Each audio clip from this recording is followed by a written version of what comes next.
My now ex-GF of 5 years had been cheating on me since June and is radio silent. On the Friday following Valentine's, I 21M had a conversation with my now ex-GF 21F, we'll call her H, about how I had been feeling isolated in the relationship. Her response was to dump me. I was very confused and blamed myself to the point where I wrote her a page-long apology. Flash to the next Wednesday and we have a conversation where we end things on good terms, and in her words, it would be best to cut things clean. I thought that was the end of it and I had closure, but literally 20 minutes later I get a message from a mutual friend of ours, GF, that H had slept with her boyfriend. He let it slip, we'll call him D, and cheated on me in October. I was absolutely pissed and flabbergasted, so I messaged my ex and she continued to leave me on read until I gave her an ultimatum and showed up face to face to confront her. I asked her a bunch of questions and every response was either a single word response, I don't know, shoulder shrugging and blame shifting. I left and thought that was it, but then the closest confidant of H messaged me and I told them about the conversation we had. Every single thing she said was a lie. Below are the 10 most important of the questions I asked her with her responses versus the actual truth. 1. I asked her why she cheated and H's response was I was lonely. The actual truth, she was intimately dissatisfied, and despite millions of attempts on my part to have a conversation on how to best meet each other's needs, she would always dismiss it. 2. I asked her if the guy she cheated with was worth it. She said it wasn't worth it and she regretted it, but that was a lie because she had actually had intercourse with him literally 2 weeks prior to dumping me. 3. I asked her if there were any other times she cheated and she insisted it was just the one time in October. She had actually been cheating 24/7 with this dude since June of 2023. 4. I asked her if he used protection and she insisted he wore a condom. In reality they did it unprotected every time and he would come inside her every time too. The only form of birth control they would use is Plan B. Now I have to get STI tested today. 5.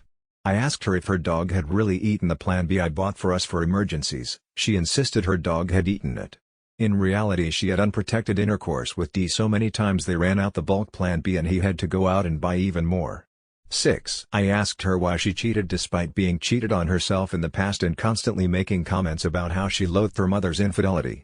All she could do was shrug her shoulders. 7. I asked her why she lied to me for months instead of just dumping me or telling me so I could dump her. Her response: I was scared, total cop-out. 8. I asked her why she didn't admit even after I had sent her an entire letter blaming myself and she could do nothing but stare in silence. She was just going to let me believe that. It's no wonder she wanted a clean cut, then she would never have to tell the truth. 9. I asked her why she blocked all of our friends of almost 9 years. Her response was, they're not my friends, they're your friends and I'm doing a favor by letting you have them. The actual truth, she just didn't want to get chewed out over text for her behavior. 10.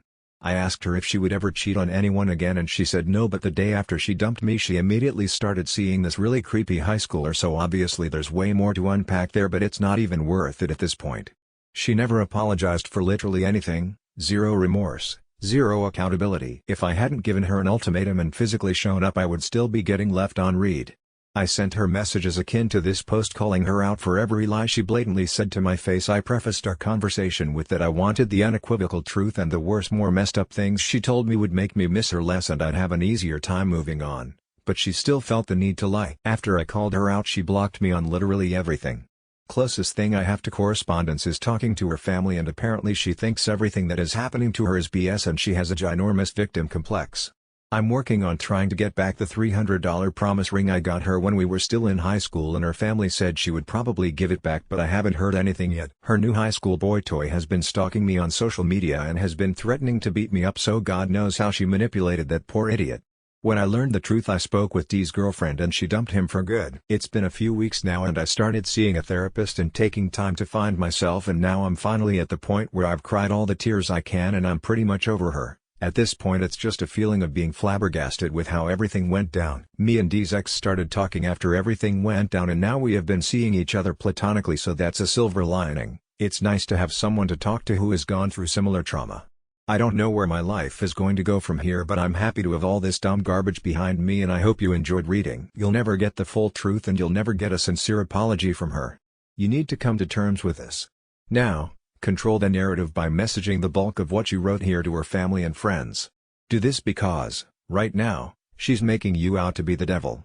Include screenshots of your conversations if you have them.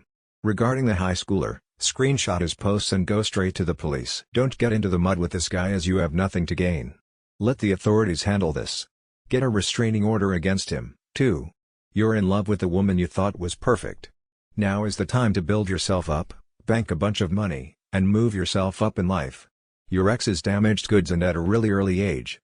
In 10 years, you'll see your ex, and a new guy, at Walmart driving a junky old car with a kid or two. I hope you'll be watching them from your Lexus. Best of luck and keep us posted on your progress.